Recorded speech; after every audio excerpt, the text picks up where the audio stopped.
তোমরা কি এমন কোনো জায়গায় থাকতে চাও যেখানে সকালের ঘুম ভাঙবে পাখির কলরবে, আর যেখানে একটা গোটা গ্রামের সমস্ত বাড়ি এরকম কালারফুল সমস্ত ফুল দিয়ে সাজানো? দাঁড়াও দাঁড়াও, শুধু এটা না, আর একটা জায়গাও আছে। এই জায়গাটায় হোমস্টে থেকে দুপা বেরোলেই একদম পাইন ফরেস্ট রেঞ্জ, আর শুধুই যেন ফুলের স্বর্গরাজ্য।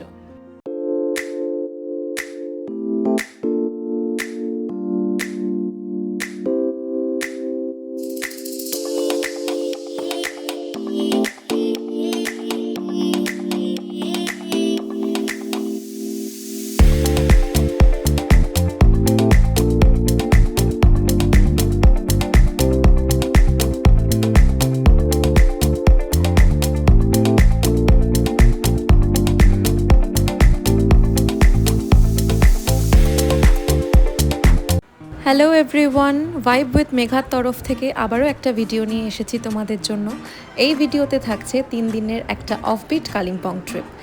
আমরা রওনা দিয়েছি 10ই এপ্রিল, আর আমাদের ট্রেন শিয়ালদা স্টেশন থেকে হামসাফার এক্সপ্রেস, আর ট্রেনের টাইম রাত 11টা 40। আর ঠিক তার পরের দিন সকাল 10টা 10-এ, অর্থাৎ একদম সঠিক টাইমেই আমাদের ট্রেন এনজিপি স্টেশনে আমাদের নামিয়ে দিয়েছে। আমরা এরপর এনজিপি স্টেশন থেকেই একটা গাড়ি ঠিক করলাম আমাদের প্রথম গন্তব্যে যাওয়ার জন্য। এখন আমাদের গন্তব্য হলো কোলাখাম। এটি হলো কালিম্পংয়ের একটি অফবিট গ্রাম, যেমন প্রাকৃতিক তেমন শান্ত ও নিশ্চুপ। অরণ্যে ঘেরা এই সবুজ প্রকৃতির মধ্যে দিয়ে এই রাস্তা চলেছে কোলাখামের উদ্দেশ্যে, আর সঙ্গে চলেছি আমরাও। এই ভিডিওতে থাকছে অফবিট কালিম্পংয়ের দুটো জায়গার খোঁজ, কোলাখাম এবং কাফেরগাঁও। 3 দিনের এই টোটাল ট্রিপের মধ্যে প্রথম 2 দিন আমরা কোলাখামে থাকবো, আর পরের একদিন থাকবো কাফেরগাঁওতে। আর এই জায়গায় ঘুরতে আসলে আপনি কোথায় থাকবেন, কি খাবেন, গাড়ি ভাড়া কতটা খরচা করবেন, আর কোথায় কোথায় ঘুরবেন, এই সমস্ত তথ্যও থাকছে এই ভিডিওটিতে। কোলাখাম যাওয়ার সময় আমরা এনজিপি স্টেশন থেকেই 3500 টাকা দিয়ে একটা গাড়ি বুক করে নিয়েছিলাম। সমতল ভূমি অতিক্রম করে পাহাড়ে ওঠার খানিকক্ষণ পরেই আমরা পেলাম গরুবাথান টি এস্টেট। তাই আর দেরি না করে আমরা চটপট গাড়ি থেকে নেমে এই বিশাল চা বাগানের সবুজ সৌন্দর্যকে উপভোগ করলাম। আমরা এখন এসেছি গরুবাথান টি এস্টেটে। জায়গাটা খুব সুন্দর, একদম নিরিবিলি, আর চা বাগানে প্রচুর চা পাতা হয়েছে।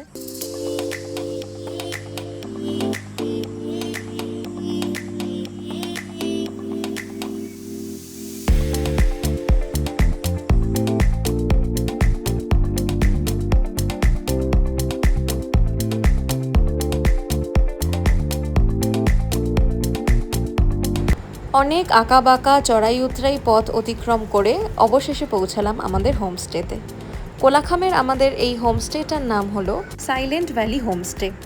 যেমন সুন্দর এটি দেখতে, তেমনই সুন্দর এর নীরবতা এবং প্রকৃতি। পাশাপাশি থাকা এই হোমস্টেগুলোকে একসঙ্গে দেখতে বেশ লাগে, আর তেমনই ভালো লাগে এই সমস্ত হোমস্টেতে থাকা রং বেরঙের ফুল।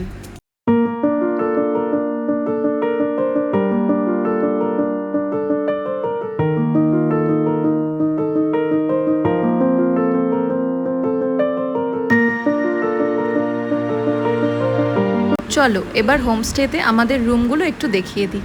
এখানে একটা রুম, এই রুমটায় 2টো বেড আছে। 2টো বেডই দুজনের শোয়ার মতো একদম পারফেক্ট।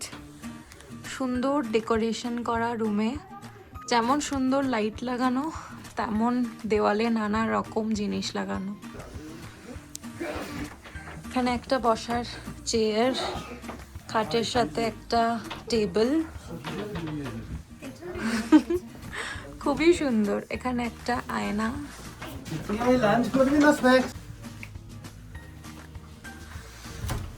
এই হলো এটার বাথরুমটা, খুব সুন্দর স্পেশিয়াস। আর এইখানে একটা পর্দা দিয়ে খুব সুন্দর ভিউ আছে। আজকে খুবই মেঘ, আর আমাদের পৌঁছতেও অনেকটা দেরি হয়ে গেছে। আর এখান থেকে এই যে ব্যালকনি, ওপেন ব্যালকনি, দারুণ ভিউ হবে, বাট এখন আপাতত খুবই মেঘ। আর আমাদের সেকেন্ড রুমটা এই ব্যালকনির সাথে ওদিক থেকে কানেক্ট হয়েছে, আর এই রুমটা এখন দেখালাম। ওই রুমটা ওই দিক থেকে ঘুরে দেখাচ্ছি।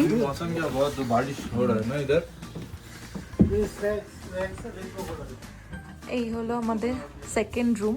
এখানে একটাই বেড আছে, 2 থেকে 3 জনের জন্য সাফিসিয়েন্ট। এখানে अगेन আয়না, এখানে জিনিসপত্র রাখার একটা জায়গা, খুব সুন্দর ডেকোরেশন করা, দারুণ লাইট লাগানো, খুব ভালো লাগছে। এখান থেকেও সেম ভাবে বাইরের ভিউওয়ালা একটা জানলা রয়েছে, আর এই দিক থেকে ওই সেম ব্যালকনিটা কানেক্ট করছে, দুটো রুম, ওইদিকে একটা রুম, এদিকে একটা রুম, আর বাথরুম এইদিকে আছে। এই যে এখান থেকে বাথরুমটা বেশ স্পেশিয়াস, খুব সুন্দর, খুব ভালো। বল কেমন লাগছে হোমস্টেটা? অসাম, দারুণ না? খুব সুন্দর। যেমন বাইরে খুব ঠান্ডা ছিল, কিন্তু হোমস্টে তো বেশ উডেন কনস্ট্রাকশন আছে, তা কমফোর্টেবল হয়ে গেছে।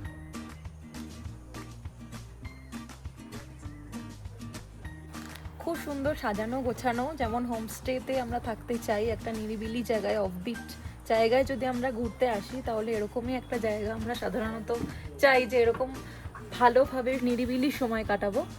আর আমাদের পৌঁছতে অনেকটাই লেট হয়ে গেছে, এখন প্রায় 5টা বাজতে যায়, তো লাঞ্চটা আজকে করছি না। লাঞ্চ, ডিনার, আর ওদিকে ব্রেকফাস্ট আর ইভিনিং স্ন্যাক্স, সবটা 4টেই কিন্তু প্যাকেজের সাথে পুরো ইনক্লুডেড। বাট আজকে তো পসিবল হলো না, আমরা স্ন্যাক্স আর ডিনারটা এখানে করব, কালকে সারাদিনের সব মিলিয়ে এখানে করব। পৌঁছানোর আধা ঘন্টার মধ্যেই ওরা আমাদেরকে চা আর বিস্কিট দিয়ে গেছে। আমরা ব্ল্যাক টি খাবো বলেছিলাম তার জন্য, তবে মিল্ক টিও অ্যাভেলেবেল, আপনারা চাইলে সেটাও চাইতে পারেন। আর তার খানিকক্ষণের মধ্যেই চলে আসলো আমাদের ইভিনিং স্ন্যাক্সে ওরা দিয়েছিল পেঁয়াজি আর সাথে টমেটো সস। এছাড়া আমরা একটুখানি এগ ভুর্জিও করে দিতে বলেছিলাম, কারণ যেহেতু আমরা এখানে এসে লাঞ্চ করিনি, লাঞ্চ করার কথা ছিল, তাই আমরা বললাম যে একটু এগ ভুর্জি হলে ভালো হয়। ওরা সেটাতেও মানা করেনি, করে দিয়েছে। আজকে তো আপাতত আর কোথাও বেরোনোর নেই, কারণ সন্ধ্যের পর পাহাড়ে কোথাও বেরোনোর থাকে না জেনারেলি। তো খানিকক্ষণ পর আবার ডিনারে চলে এসেছি। এদের কিন্তু ডিনারের আলাদা ডাইনিং স্পেস আছে, সেটার ভিডিওটা নিইনি, কালকে দেখাবো। আর ডিনারে আমরা ভাতও খেয়েছি, রুটিও খেয়েছি। ভাত দিয়েছিল, আলুর চোখা ছিল, ডাল ছিল, আর সাথে একটা মিক্স ভেজ তরকারি ছিল, আন্ডা কারি ছিল, চিকেনও ছিল। খুব জমিয়ে খেয়েছি, দারুণ সুস্বাদু খাবার দাবার।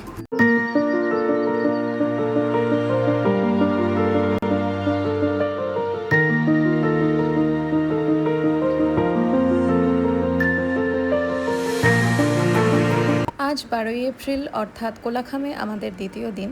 আর সকাল 7টার সময় ঘরে কিন্তু চা চলে এসেছে। আর পাহাড়ে ব্যালকানিতে বসে চা খেতে খেতে এমন একটা ভিউ, মানে মজাই আলাদা, অসাধারণ সত্যি।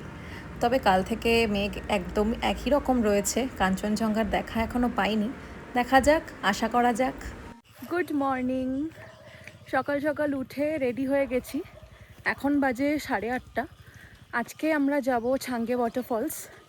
আজকে আর কিছু দেখব না, ফিরে এসে আবার হোমস্টেতেই আরাম করব, খাবো দাবো। আর কালকে যেহেতু আমরা এখান থেকে কাফেরগাঁওয়ের দিকে যাচ্ছি, তো তাই কাফেরগাঁওয়ের দিকে যাওয়ার পথে আমাদের অনেক কিছু সাইট সিইং পড়বে, সেগুলো আমরা কালকে করব। আর আজকে ছাঙ্গে ওয়াটারফলসে যাব। তো চলো। আমাদের ব্রেকফাস্ট আমরা রুমে নিয়ে নিয়েছি, কারণ আমাদের বেরোনোর খুবই তাড়া। তো আমাদেরকে আজকে দিয়েছে আলুর পরোটা গরম গরম, আর তার সাথে আচার। সবাই রেডি হচ্ছে।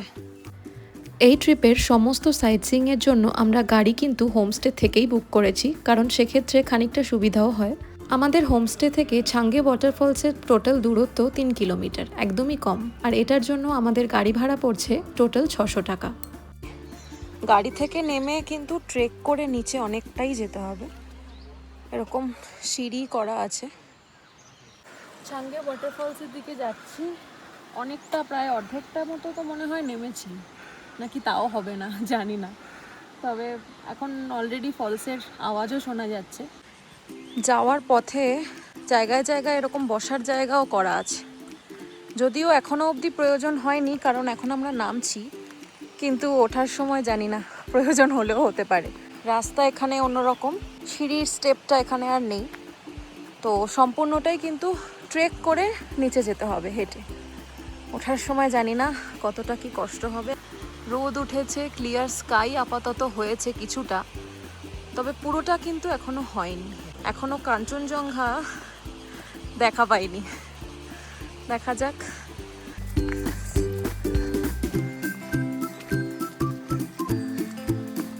চলে এসেছি ছাঙ্গে ওয়াটারফলসের একদম নিচে। পরিষ্কার স্বচ্ছ জল, একদম কাচের মতো স্বচ্ছ যাকে বলে আর কি। এই ছাঙ্গে ওয়াটারফলস এখানকার মানুষের জীবনে একটা গুরুত্বপূর্ণ ভূমিকা পালন করে, কারণ এই ওয়াটারফলসের জল দিয়েই লাভা, কোলেখাম সমেত আরও যেসব ছোট ছোট গ্রাম রয়েছে সেই সবকটি গ্রামের নিত্য প্রয়োজনীয় জলের চাহিদা মেটানো হয়।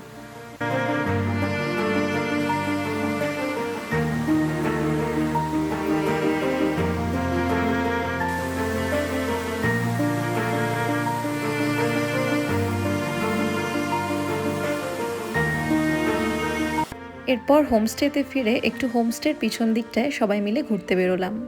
এই হোমস্টের পিছন দিকটা হাঁটতে এসে একটা খুব সুন্দর জিনিস আমরা দেখতে পেলাম। সেটা হলো প্রচুর চাষবাস করা হয়েছে। অর্থাৎ এই হোমস্টের থেকেই কিন্তু ওরা ওদের পিছনের জমিতে খুব সুন্দরভাবে ফসল ফলিয়েছে। কী ফসল গাছ দেখে ঠিক আমি বলতে পারবো না, তবে অনেক কিছুই করেছে। অর্থাৎ অর্গ্যানিক ওয়েতে কিন্তু ওরা ফসল ফলিয়ে রান্না করে। আর সবচেয়ে সুন্দর দেখার মতো জিনিস হচ্ছে ফুল গাছ। পিছনেও এরা এত সুন্দর সুন্দর সব ফুল গাছ করে রেখেছে যা দেখলেই একদম মন জুড়িয়ে যায়।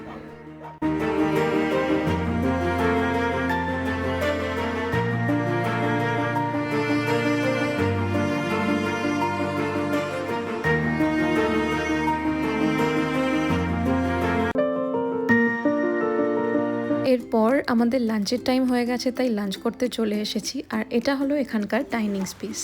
লাঞ্চে কাঁসার থালায় সুন্দরভাবে দিয়েছে। লাঞ্চে কি আছে? লাঞ্চে আছে আজকে ভাত, ডাল, আলু চোখা, পাঁপড় ভাজা, তারপর সবজি আছে একটা কিছু, মিক্স ভেজ বার্গার, আর তার সাথে আন্ডা কারি আর অমলেট, দুটো অপশন ছিল, আমরা অমলেটটাই চুজ করেছি। এই হলো আমাদের আজকের লাঞ্চ। লাঞ্চের পর আমরা হঠাৎই ঠিক করলাম যে ঘরে বসে না থেকে একটু কাছাকাছি যদি কোনো মার্কেট থাকে তাহলে সেটা তো এক্সপ্লোর করা যেতেই পারে। আর মার্কেটে ঘুরতে কারই না ভালো লাগে। আমরা 4 জন, তাই আমাদের ঘোরার জন্য একটা ছোট গাড়ি এনাফ। বাট ছোট গাড়ি হোমস্টেতে অ্যাভেলেবেল ছিল না বলে আমাদের বাধ্য হয়ে একটা বড় গাড়ি নিতে হয়েছে। লাভা মার্কেট পর্যন্ত যাওয়া এবং হোমস্টেতে আবার ফেরা মিলিয়ে আমরা এই গাড়িটা ঠিক করেছি 1500 টাকা দিয়ে। আমাদের হোমস্টে থেকে লাভার মার্কেট পর্যন্ত টোটাল ডিস্টেন্স হচ্ছে 12 কিলোমিটার। কিন্তু হলে কি হবে, এই 12 কিলোমিটার যেতেই লাগছে প্রায় 50 মিনিট বা তার বেশি, কারণ রাস্তাটা এতটাই খারাপ। এই ভিডিওটা একটু ভালো করে দেখলেই তোমরা বুঝতে পারবে যে রাস্তার কন্ডিশন ঠিক কতটা খারাপ। এখন আমরা এসে পড়েছি লাভা মনেস্ট্রিতে। মনেস্ট্রির গেটটা দেখুন, অসাধারণ দেখতে। আরেকটা অসাধারণ জিনিস দেখলাম যে ঢুকতে গিয়েই আলপনার মতো জানি কী সব আঁকা রয়েছে। এটা ওদের বৌদ্ধ ধর্মেরই কিছু সিম্বলাইজ করছে, সেটা আঁকাগুলো একটু ভালো করে দেখলেই বুঝতে পারলাম। আর ইতিমধ্যেই গাড়িতে আস্তে আস্তে আমরা অনেকটা বৃষ্টি পেয়েছি। এখন যদিও ছিটে ফোটাই পড়ছে, তবে বৃষ্টির জন্য ঠান্ডা অনেকটা বৃদ্ধি পেয়েছে। আর এখানে যতটা হাঁটছি চারিদিকটা শুধু সাদা, অর্থাৎ মেঘের মধ্যে দিয়েই কিন্তু আমরা চলেছি।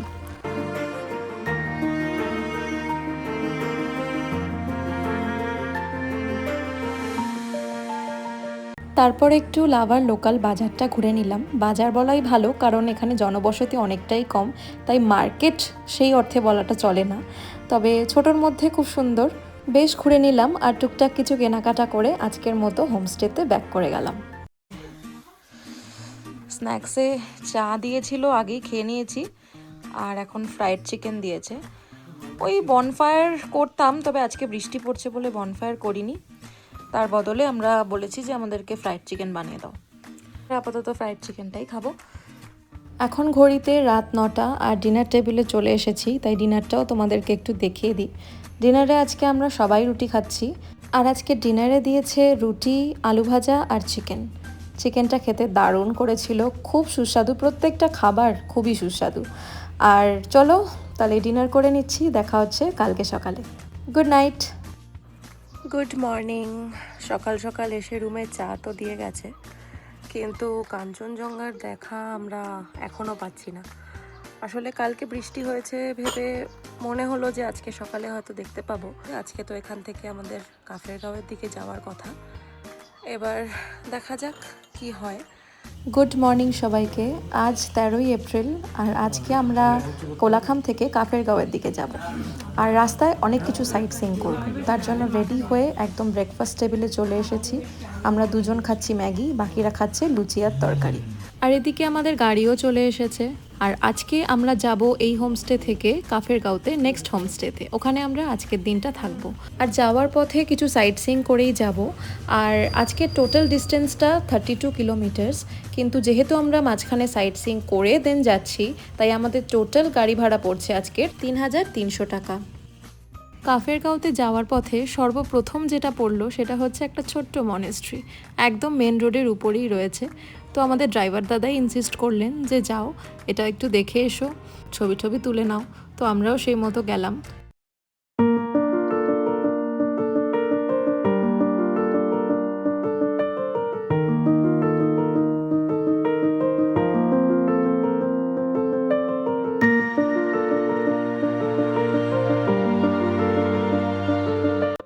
এখন আমরা এসেছি আই লাভ লাভা ভিউ পয়েন্টে।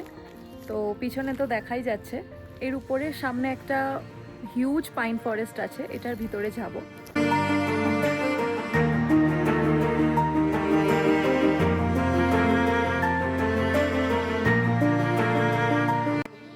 এই হচ্ছে পাইন ফরেস্ট, এর ভিতরে যাওয়া যায়।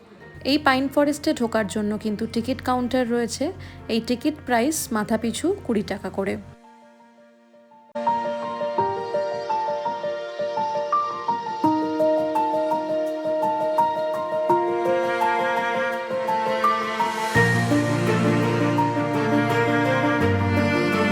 এখন আমরা চলেছি আমাদের পরবর্তী গন্তব্যের উদ্দেশ্যে। দুপাশে পাইন বনে ঘেরা এমন রাস্তার মাঝখান থেকে যেতে সত্যি অসাধারণ লাগছে। এটি হলো গুম্বাদারা মনেস্ট্রি, খুব সুন্দর দেখতে, ভিতরে অনেকটা জায়গা নিয়ে এই মনেস্ট্রিটা। আর মনেস্ট্রির ভিতরটা ভীষণ নিশ্চুপ আর শান্ত। এর চারপাশে শুধুমাত্র পাখির কলরব ছাড়া আর কোনো শব্দ নেই।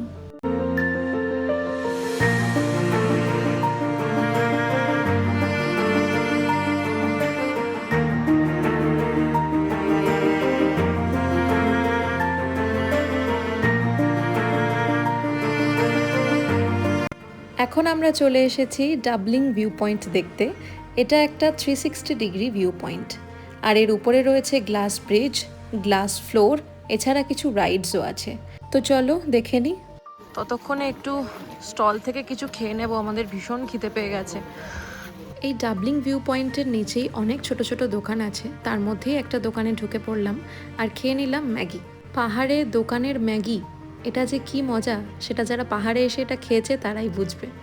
যাই হোক, এরপরে আমরা সিঁড়ি দিয়ে উঠে গেলাম ডাবলিং ভিউ পয়েন্টে। এটা বেসিক্যালি একটা খুব সুন্দর ফটোজেনিক জায়গা, নানা রকম প্রপস করা আছে, ওখানে গিয়ে সবাই নিজের মতো ফটো তুলছে। তার মধ্যে খুব ফেমাস হচ্ছে এইটা, এই যে হাট, ওদিকে আবার দোলনা আছে, এদিকে একটা গ্লাস ব্রিজ আছে। এই গ্লাস ব্রিজটাতে খালি পায়ে যেতে হবে, আর ওখানেও একটা ফটো তোলার জায়গা। এটা হচ্ছে lotus swing, kind of a ride. এটার মধ্যে গিয়ে বসা যায়, আর এই যে লাগানো রয়েছে এটা গেটের মতো এরকম ঘুরে গিয়ে ওইখানে গিয়ে আটকাবে। এটা হচ্ছে লোটাস সুইং, এটা পার পারসন 50 রুপিস। এছাড়া এখানে একটা জিপ লাইনিং আছে, এই যে তারগুলো গেছে এটা কিন্তু ইলেকট্রিক তার না, জিপ লাইন। খুব সুন্দর একটা হাওয়াও চলছে সাথে। এবার আমরা গ্লাস ব্রিজে যাব।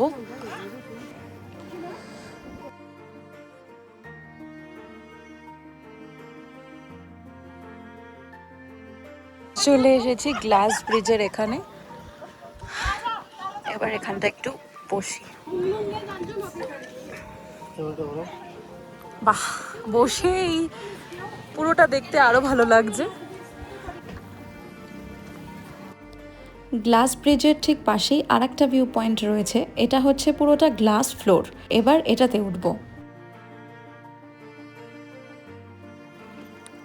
এই হলো গ্লাস ফ্লোর, এটা অনেকটা বড়, এটাতে একেবারে 10 জন আসা যায়। আর এর আগে গেছিলাম ওইটাতে। এই ডাবলিং ভিউ পয়েন্ট থেকে ভিউটা ঠিক এই রকম, জাস্ট দেখো একবার।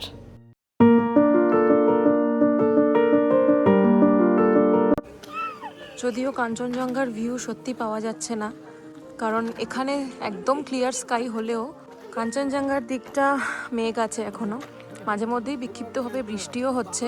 এরপর আমরা এখন চলে এসেছি আমাদের হোমস্টেতে। কাফেরগাঁওতে আমাদের এই হোমস্টেটার নাম সাইলুং ভ্যালি হোমস্টে। হোমস্টেটা বাইরে থেকে দেখতে যেমন সুন্দর, প্রকৃতিও তেমন সুন্দর। ভিতরটা তো তোমাদের দেখাবই, তার আগে বলে রাখি এই হোমস্টেটার ভাড়া 1400 টাকা per person per night with 4 times meal. আচ্ছা, রুম দেখিয়ে দিই। আমাদের পাশাপাশি দুটো কটেজ দিয়েছে। এই হলো রুম। এখানে একটা বেড আছে, ডাবল বেড, আর এখানে একটা সিঙ্গেল বেড আছে। তার সাথে একটা উইন্ডো, বাইরের সুন্দর কালারফুল সব বাড়ি দেখা যাচ্ছে। বেডের সাথে যা দেয় উডেন টেবিল, আর পুরো কনস্ট্রাকশনটাই উডেন। এখানে একটা সুন্দর ছোট্ট মিরর, এই হলো মিরর। আর এখানেও অগেইন বড় একটা উইন্ডো আছে, এই যে।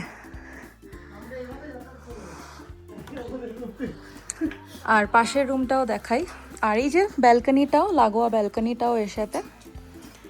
আর এই যে ভিউ, ভীষণ কালারফুল ইয়েট ন্যাচারাল। আর এই হলো সেকেন্ড আমাদের কটেজ। ঘরে ঢুকে এখানেও দুটো বেড, আর এখানে একটা সিঙ্গেল সোফা টাইপ আছে। আর এর সামনে ওটার মতোই সেম ভিউওয়ালা একটা উইন্ডো, পুরো উডেন কনস্ট্রাকশন। আর এখানে দুটো বেডই ডাবল বেডের মতো। আর এই হলো মিরর। এখানেও সেম উইন্ডো আছে বড়। আর বাথরুম, এই হলো এটার ওয়াশরুমটা। গিজার আছে, আয়নাও আছে, সুন্দর ক্লিন। ব্যালকনি দুটোরই আছে। এখন অলরেডি 3টে বাজে, লাঞ্চ করার টাইম। ফ্রেশ হয়ে এবার আমরা লাঞ্চ করে নেব। আগের হোমস্টের সাথে এই হোমস্টের একটা অদ্ভুত মিল খুঁজে পেলাম, সেটা হলো প্রচুর ফুল। রীতিমতো ফুলের বাগান করা হয়েছে। পরে খোঁজ নিয়ে জানলাম এই হোমস্টের যিনি ওনার রয়েছেন তিনি নিজে যত্ন নিয়ে এই ফুলের বাগানটা গড়ে তুলেছেন। আর এখানে নিজেদের একটা গ্রিন হাউসও করা আছে। এই গাছগুলো বিক্রিও করে ওরা।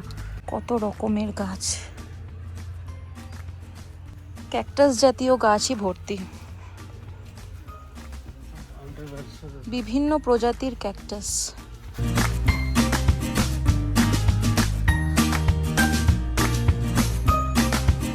এটা হলো আমাদের হোমস্টে ডাইনিং স্পেস। তো এবার লাঞ্চ করে নেব। আর ভিতরটা কি সুন্দর ছিমছাম ছোটোর মধ্যে গোছানো, একবার দেখো তোমরা। লাঞ্চে কি আছে দেখে নেব। লাঞ্চে আজকে আছে ডাল, আলুর চিপস, মিক্সড ভেজ আর এগ কারি, সাথে অবশ্যই ভাত রয়েছে। লাঞ্চ করে একটু রেস্ট নিয়ে এখন আমরা হোমস্টে থেকে বেরিয়ে একটুখানি ওই লোলেগাঁও পার্ক আছে, ওটা একটু মার্কেট এরিয়া, ওই দিকটা হেঁটে হেঁটেই যাচ্ছি। মোটামুটি 1 কিলোমিটার হাঁটা, হেঁটেই যাচ্ছি এই পুরো পাইন ফরেস্টের মধ্যে দিয়ে। খুবই ভাল লাগছে। এখন অলমোস্ট সানসেটের টাইম হয়ে গেছে, আর আমরা এখন চলে এসেছি লোলেগাঁও পার্কের একদম সামনে। এইটা হলো লোলেগাঁও পার্ক। আর এই পার্কের মধ্যে একটা বুদ্ধ মূর্তি রয়েছে, রয়েছে একটা ছোট্ট মনেস্ট্রিও। এছাড়া এই পার্কের মধ্যে থাকা গোলাপি চাদরের মতো যে রডোডেনড্রনের ফরেস্ট রয়েছে সেটা দেখার মতো।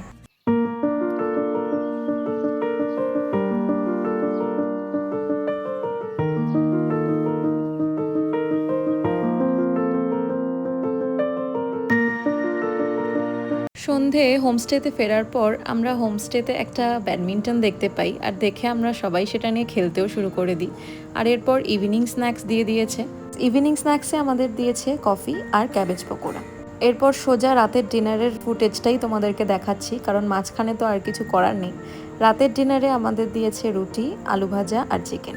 খাবারের টেস্ট দুর্দান্ত ছিল, খুব ভালো খেয়েছি। তো চলো, কাল সকালে দেখা হচ্ছে। Good night.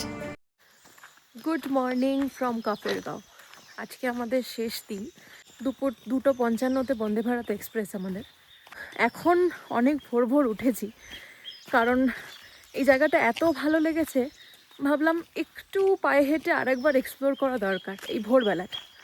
গভীর পাইন বনের মধ্যে দিয়ে পাখির কলরব শুনতে শুনতে যাচ্ছি, খুব ভাল লাগছে। তো চলো আবার দেখা হচ্ছে ব্রেকফাস্ট টেবিলে।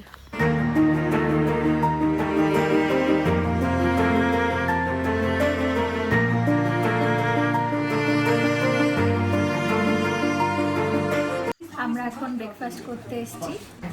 আজকে ব্রেকফাস্টে আছে লুচি আর আলুর তরকারি। টেস্টি। তাই না? সত্যি প্রত্যেকটা খাবারই এখানে ভালোই। তো এবার যাওয়ার পালা, গাড়িও চলে এসেছে, চলে যাচ্ছি। ট্রিপ শেষ।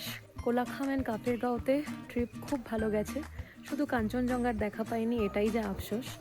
বাট চিন্তা নেই, এই আফসোস মেটানোর জন্য আরেকবার কোথাও না কোথাও ট্রিপ প্ল্যান নিশ্চয়ই করব, সেটা নেক্সট ব্লগে অবশ্যই আপনারা দেখতে পারবেন। আশা করছি এই ভিডিওটাতে আমি আপনাদের প্রয়োজনীয় মোটামুটি সব তথ্যই দিতে পেরেছি। ভিডিওটা কেমন লাগলো তা অবশ্যই কমেন্ট করে জানাবেন। আর যদি ভিডিওটা ভালো লাগে তাহলে লাইক করে শেয়ার করে দেবেন আর সাবস্ক্রাইব করে আমার চ্যানেলটির পাশে থাকবেন। আবার দেখা হবে আগামী ভিডিওতে।